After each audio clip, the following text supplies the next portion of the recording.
Hey guys, Apple's future is almost upon us. The iPhone 11 Pro series will be unveiled in just one day. Couldn't be more excited. This waiting period right up until the end.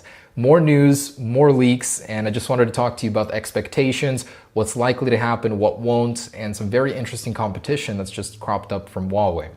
All right, let's get into it. So first thing I wanted to mention is Mark Gurman phrased it pretty nicely. The tagline for this event, by innovation only, Apple's setting themselves up for quite some expectation. They should really be innovating at this event if that's what it's all about. And this innovation tag could really be applied to anything. The new Apple Tile they're set to release could be an innovation. The new colors for the iPhone, the new camera could be an innovation. Even the smallest innovation is still an innovation, technically, even if it's been done before, just not by Apple. Regardless, I'm still sure that they'll do well. And a quick recap of my favorite features I'm looking forward to on the iPhone. Number one is probably going to be the new colors, new finishes, the matte touch, the rainbow look. By the way, Elixir seems to think that the rainbow color will be happening, as one of their listings show this new color shift effect. Very similar to Huawei's or the Samsung Galaxy Note 10 series. All these other manufacturers are doing it. Why not Apple? They clearly see a demand for it, so we may be finally getting an effect like that. And as we know, Max Weinbach did claim that the Apple logo would get a subtle rainbow effect.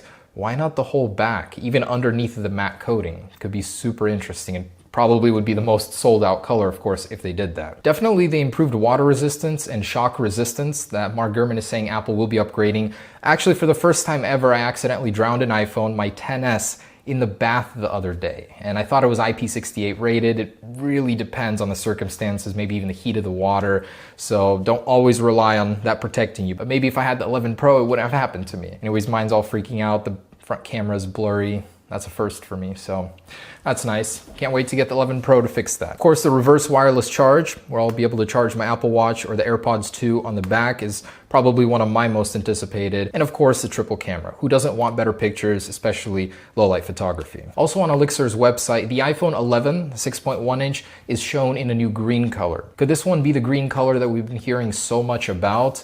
It looks really good, very sharp, very vibrant, and a lot more reflective than I thought it would be. Even the borders are chrome. So could Apple be changing the XR look from a matte border to a shiny border like the iPhone XS series? In the Fifth Avenue Apple Store, which is going through a renovation, has been shown with a chromatic rainbow look vinyl on it. Could this be possibly a precursor that Apple is indeed doing that color shift on the iPhone 11 Pro series? I'd like to think that those coincidences are connected here. And it went from it might be happening to absolutely confirmed. The middle mounted Apple logo is actually happening. Mark Gurman has confirmed it in his latest recap report of the iPhone 11. So anticipate a very unique look on your new iPhone. Of course, the new camera, but also the removal of the iPhone text and the Apple logo exactly mounted in the middle. I personally love it. It's clean, it's fresh. No other company has done something similar to it, and that's what Apple's all about, being distinct. And the display components for the iPhone 11, the XR successor, has leaked, showing us a couple differences. So in the actual shielding, there's a change there.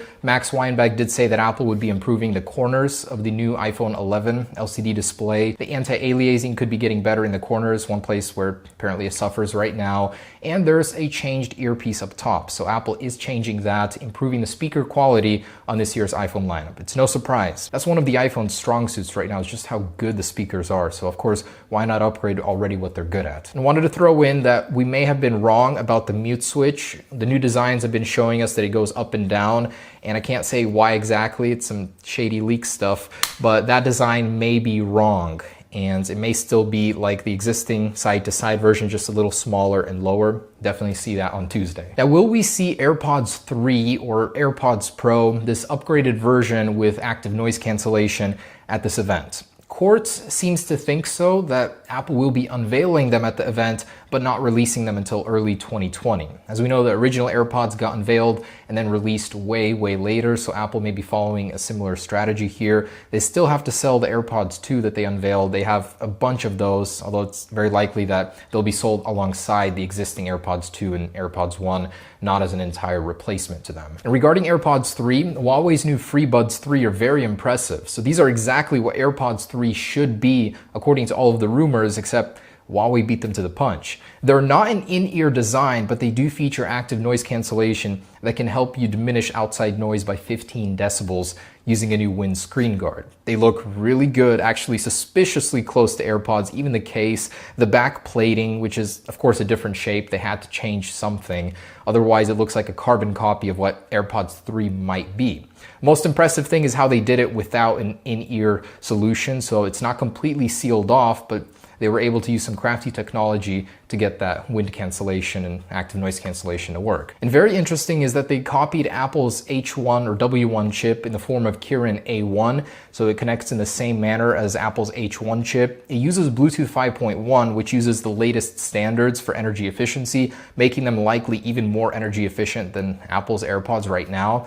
And that's very interesting to me, is how will Apple respond to this? Will the new AirPods 3 have a new chip, H2 perhaps, to combat this, maybe using the new protocol, Bluetooth 5.1 as well? And of course, Huawei had to go and beat Apple to the punch with their new Kirin 990 CPU, which is using the same 7nm plus architecture, using the extreme ultraviolet lithography process, just making it even more condensed, and it's absolutely a very hard process to achieve, but they did it before Apple. Theirs is using 10.3 billion transistors, which is roughly what we anticipate the Apple A13 to have, maybe a little more. Apple's current A12 has 6.7 billion, so that's quite dense, and I'm curious how the new Mate 30 with that chip will compare to Apple's. And some more sneakery from Huawei. By the way, I know this isn't a Huawei video, but them being one of Apple's biggest threats, it interests me what they do.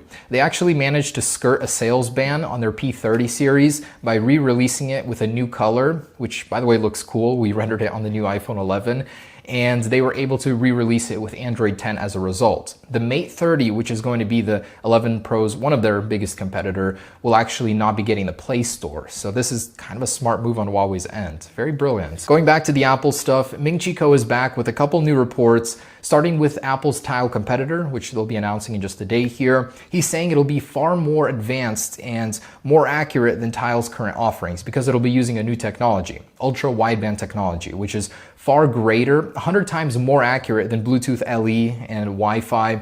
And so it'll be able to track things in an indoor environment much more reliably and accurately. And that's something you certainly want, especially integrated with the Apple ecosystem. And Tile's about to have a really bad week and so on, as Apple's essentially going to be putting them out of business for new customers. Existing people will probably keep their hardware, but why would you want to buy that when Apple's is so much better? And one of the iPhone 11 Pro's biggest feature is going to be indoor navigation using this ultra wideband technology. Apple's implementing it into the iPhone, so you'll be able to navigate within malls, airports, just large indoor areas far more accurately. They'll start tracking all of that, and thanks to this new technology, it'll be extremely accurate. And of course, we heard about Apple's new balloon, or IT system, I'm calling it, with the red balloon that'll come down, and you'll be able to use AR on the iPhone 11 to track your lost items with the Apple tag, or whatever they'll call it.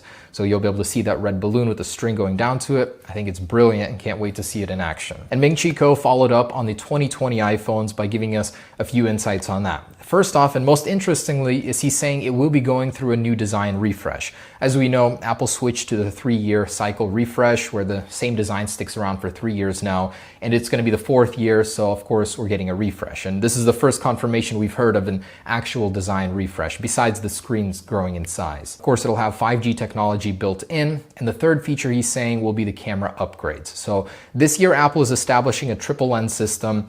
What we know about 2020 iPhones is they'll be getting a 3D sensor on the rear, and for that you need a time-of-flight camera sensor. So as Vanya Geskin predicted earlier, Apple might be adding a 4th camera sensor to the back, and he kind of balanced it out with this new lens design.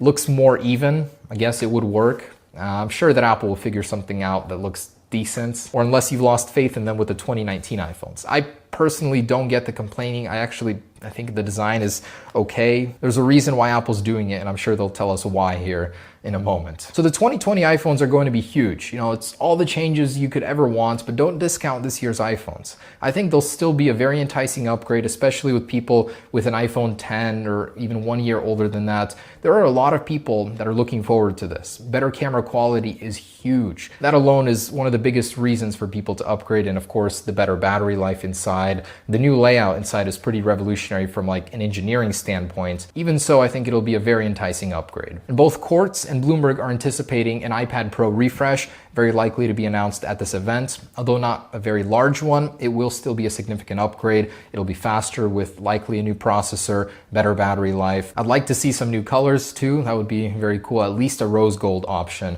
But the iPad Pros will likely be refreshed at the event. And Twitter leaker Longhorn is saying that the Apple A13X is not real, it doesn't exist. It will not be getting refreshed. And that's not very surprising to hear, as Apple has not always refreshed their X processors on the iPads. And what he found was a refresh of the Apple A12X. So Apple could just be rebadging it, adding a little bit more transistors, more power, more capability with an AR section on the processor. We'll definitely find out just a couple days here. And The Verge has published an article as to why we may not be seeing an Apple Watch Series 5 refresh, at least not a true one. Even if Apple will call it the Series 5, it'll still have the Series 4 processor, just different finishes, titanium, ceramic, possibly better battery life, sleep tracking. It mostly comes down to the fact that Apple doesn't have any real competition yet. The Apple Watch Series 4 is already such an revolutionary upgrade over the Series 3 that they're not rushing to fix what ain't broken just yet. And I wanted to say a special thank you to everyone that made this year in Apple Leaks fun and possible even. That's Mark Gurman, Max Weinbach, Ming Chi Ko,